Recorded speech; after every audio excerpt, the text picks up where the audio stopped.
Welcome to the Deep Dive. Today we're jumping into something truly spectacular, one of the world's most ancient and honestly breathtaking spiritual events, the Jagannath Rath Yatra. Often called the world's grandest chariot festival. And for good reason. Exactly. It happens annually in Puri, Odisha, and draws just millions of devotees from all over the world. It's a huge undertaking. Huge. And if you're planning for 2025, the date to remember is Friday, June 27th. That's when this sacred journey, the yatra, happens again. So our mission today really is to explore how a tradition this old doesn't just survive, but feels so relevant, so powerful even now. Right. We want to unpack its history, the detailed rituals, the deep spiritual meaning, and yeah, its global significance too. And that's really the core of it, isn't it? This isn't just a festival. It's a living tradition. It's got layers of meaning, connects with so many people. So much depth. Yeah, and the material we've looked at gives us this incredibly rich view. Yeah. It lets us see not just what's happening, but why it matters, why it still resonates.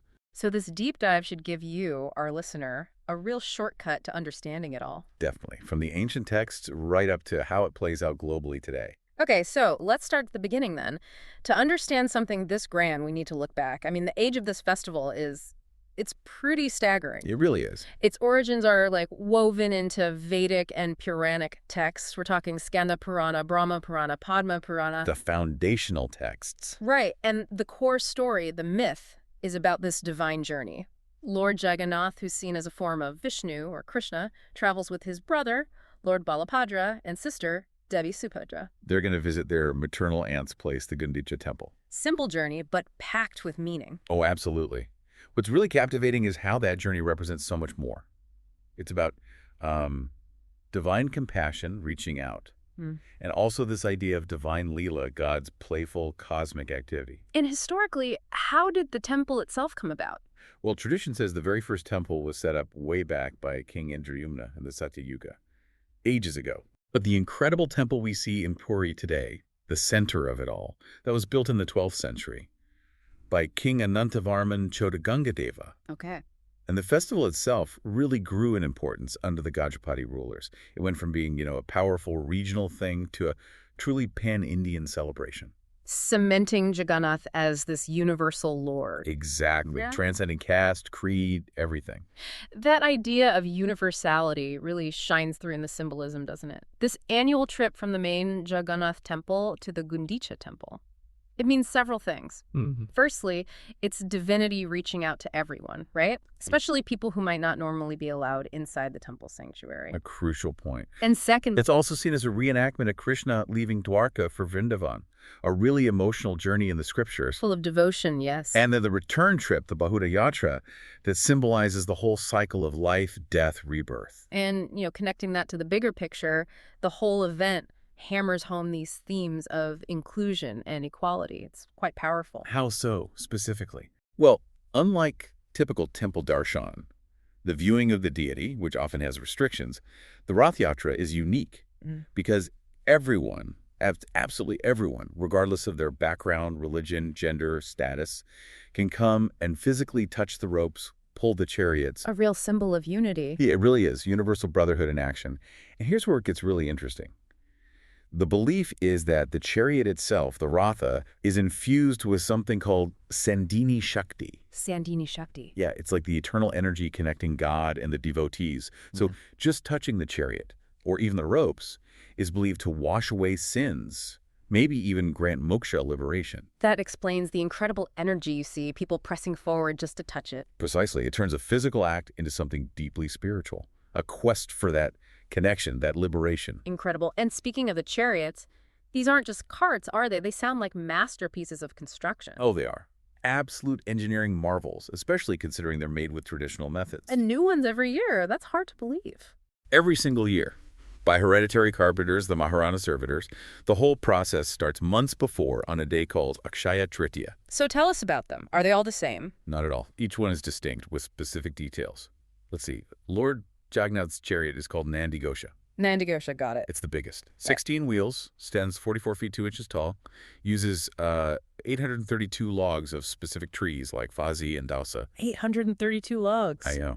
It has white horses, Daruka is the charioteer, Garuda the guardian deity, and the canopy is red and yellow. Okay, wow. What about Lord Balabhadra? His is Taladwaja, slightly smaller, 14 wheels, 43 feet 3 inches high, uses 763 logs.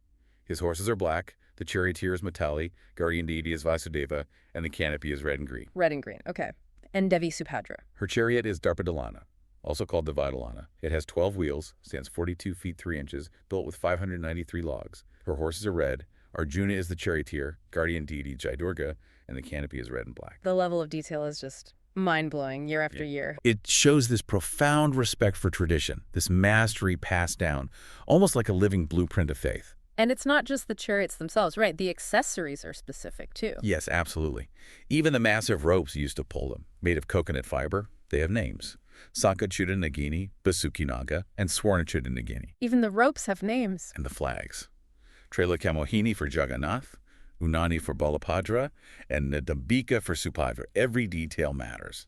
So with these incredible chariots ready, let's walk through the rituals. It sounds like a very precise sequence of events. It is. Very structured, deeply symbolic. Where does it really kick off?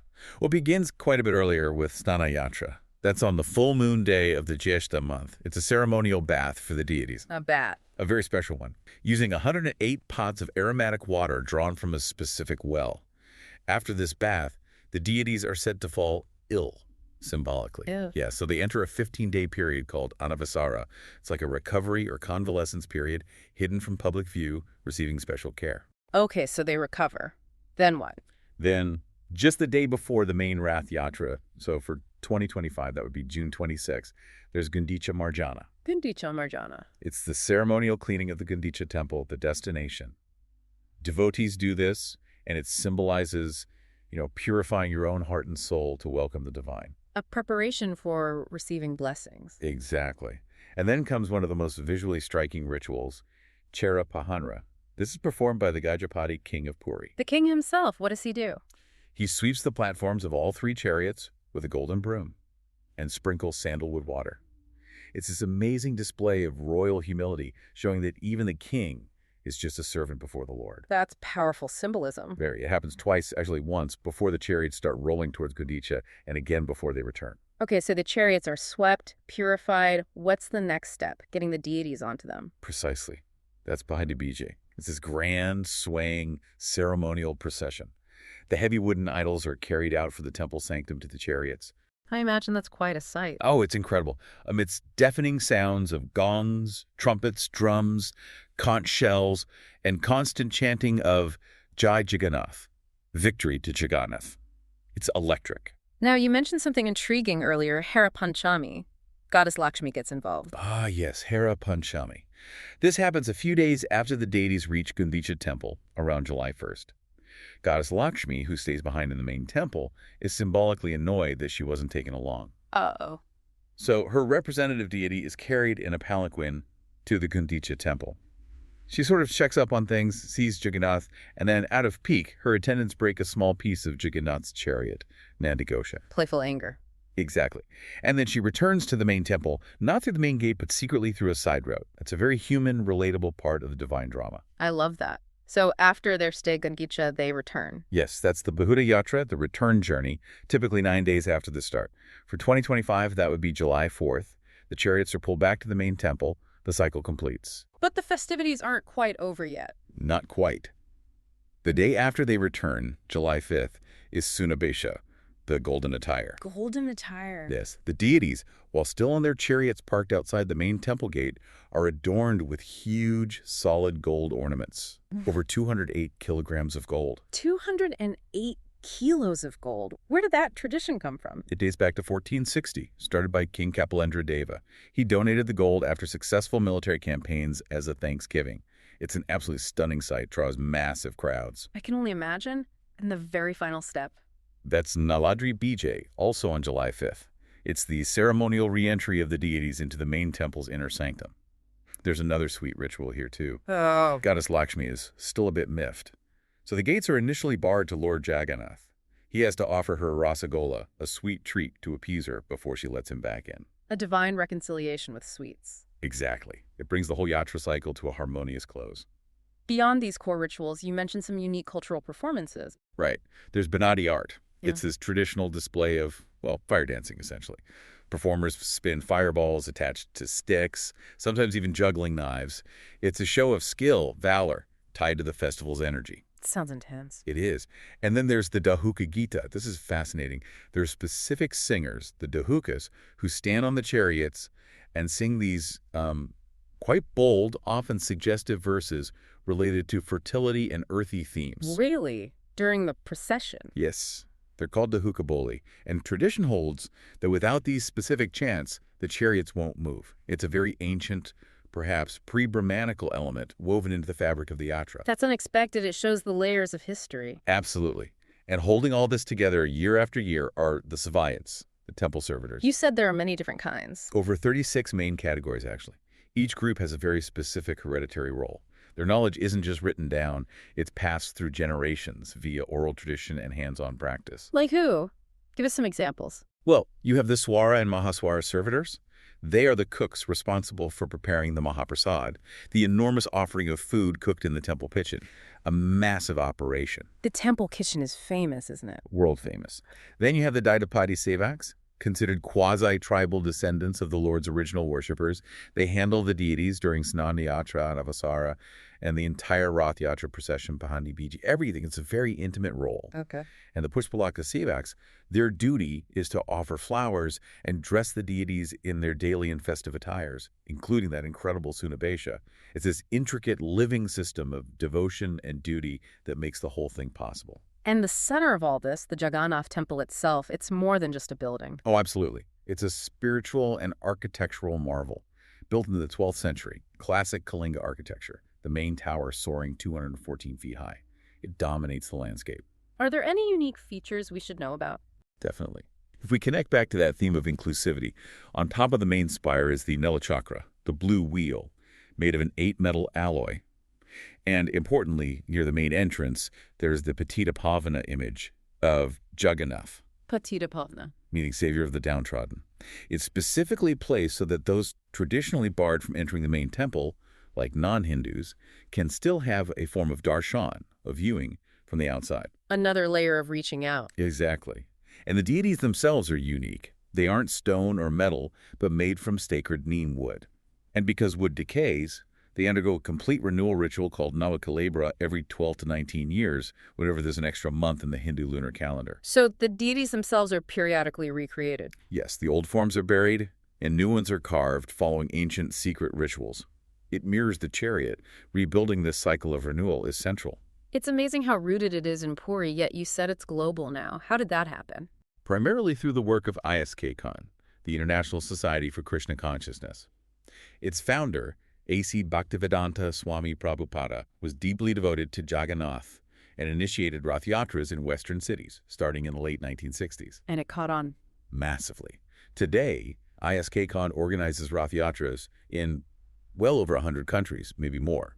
It's become a key way they share Gaudiya Vaishnavism and Indian culture globally, a real example of India's sort of soft spiritual power. Can you give an example for 2025? Sure. We mentioned the one in Prayagraj, India on June 29th, but you'll see major ones around that time in places like New York City, London, Dublin, Durban in South Africa, Singapore, maybe Edinburgh. Basically, major cities across the world will have their own versions. Bringing a slice of Puru to the world. Absolutely. Adapting slightly, but keeping the core spirit of the deities coming out to bless everyone. The scale in Puri itself is hard to comprehend, though. What's the impact locally? Immense. Economically, socially, logistically. It's huge. You mentioned the footfall estimates for 2024 were around 1.2 million people converging on Puri for the main day. 1.2 million. Yeah. And that generates significant income for the local economy, easily over 100 crore, probably much more indirectly. Think hotels, transport, food, vendors. And managing that crowd? Requires a massive operation. Over 15,000 security personnel deployed, elaborate traffic plans, health services, sanitation. It's a city preparing for a temporary population surge. And the Mahaprasad, the temple food. Over 500,000 people, 5 lakh, are estimated to eat Mahaprasad daily during the peak festival days, cooked in that giant temple kitchen and sold at the Ananda Bazaar. It's no wonder it gets broadcast live. Right. Doordarshan, the national broadcaster, Jagannath TV, plus international channels cover it extensively. It reaches millions more who can't be there. So if someone listening is inspired, maybe wants to witness this in person someday, any quick tips? Sure. The nearest airport is Biju Patnaik International in Bhubaneswar, about 60 kilometers away. From there, taxis or buses can get you to Puri. Yes, Puri Junction Railway Station is very well connected to major Indian cities. Within Puri, accommodation ranges from simple dharmashalas and guest houses to hotels of all budgets. But book well in advance. Good tip. And definitely try the Mahaprasad at Ananda Bazaar inside the temple complex. It's considered a blessing in itself. It really sounds like the Jagannath Rath Yatra, especially looking ahead to 2025, is just an event of truly epic proportions, spiritually, culturally, emotionally. It absolutely is. That core message feels so powerful. The divine literally comes out to the people, breaking down walls, embracing everyone. You can almost feel it, can't you? All those people, devotees, curious travelers, spiritual seekers all together, pulling those ropes, chanting, being part of something ancient and alive. It's profound collective experience. Yeah. Which actually raises an interesting question for us, maybe for you listening too. Go on.